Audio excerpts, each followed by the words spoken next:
Hey, and welcome. Today, we're diving deep into one of the most powerful and surprisingly complex systems on the entire planet, the railway.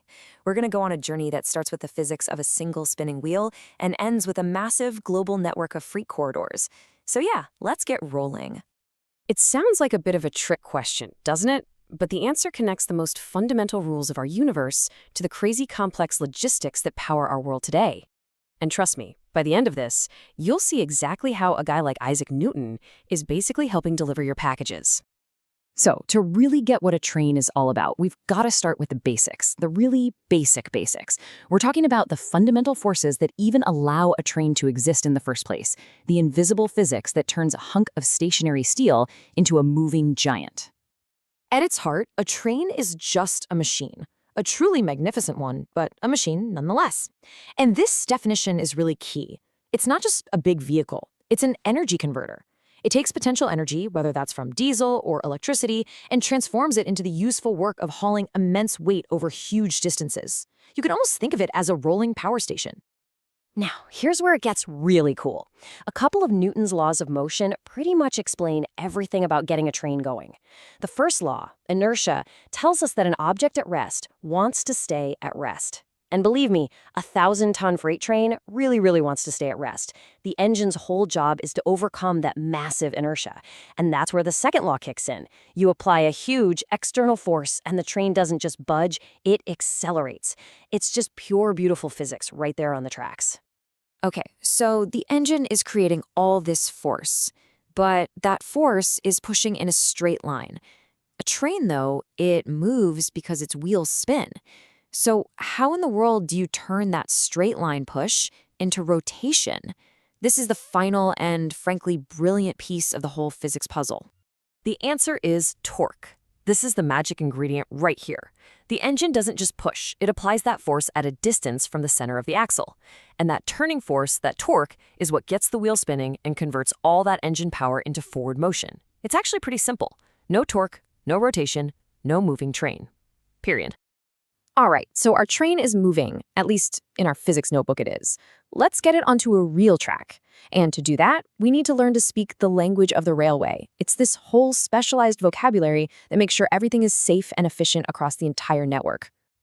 You can think of interlocking as the brain of the tracks. It's this incredible fail-safe system that physically prevents a signal from turning green if, say, a switch or a point is set to the wrong track.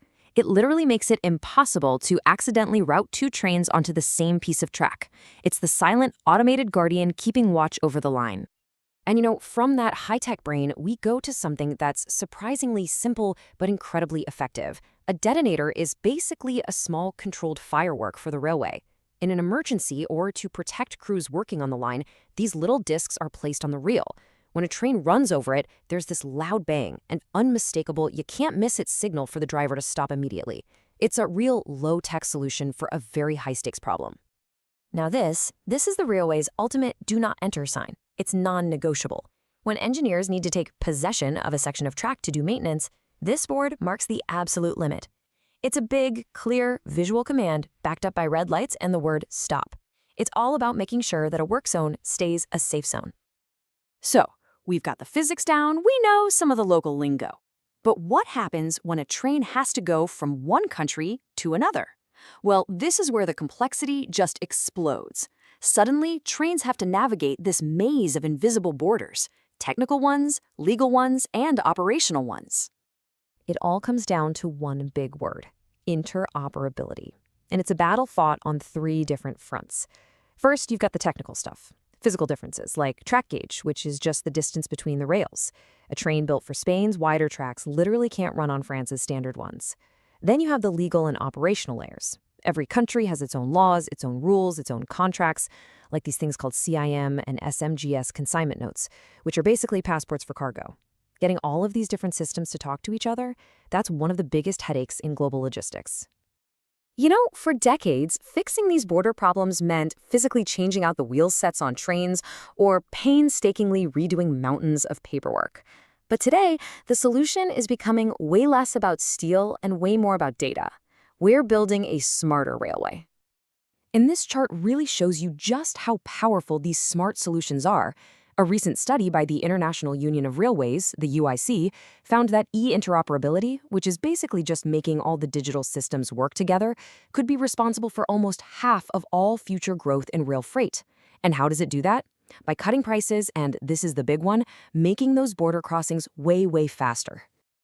So what does this actually look like in the real world? Well, let's take a look at the Intertran project.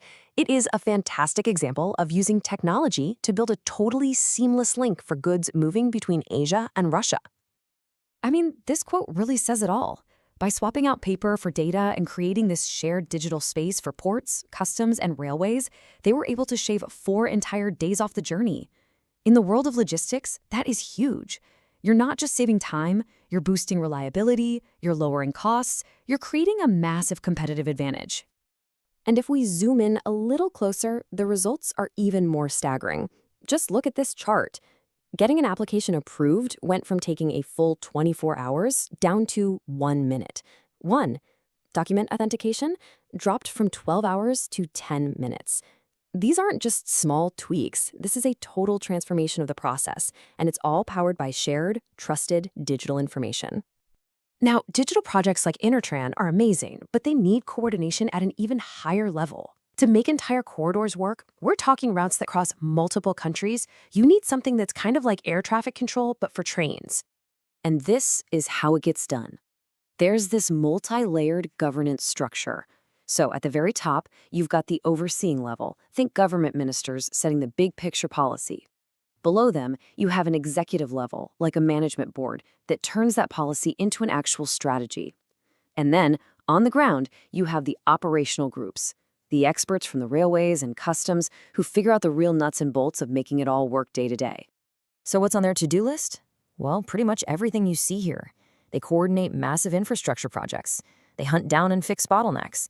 And they do the hard work of harmonizing all those different legal and technical systems we talked about earlier. Bottom line, a seamless international railway doesn't just happen by accident. It is meticulously planned, managed, and coordinated. So, we've gone all the way from Newton's laws of motion to these incredibly complex digital platforms that manage freight across entire continents. We've seen that the future of this 200-year-old network isn't just about more powerful engines or faster tracks. It's about the invisible river of data that flows ahead of the train, clearing its path. And it leaves us with a really fascinating question to think about.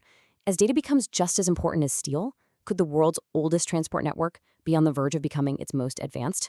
Thanks so much for joining us on this journey.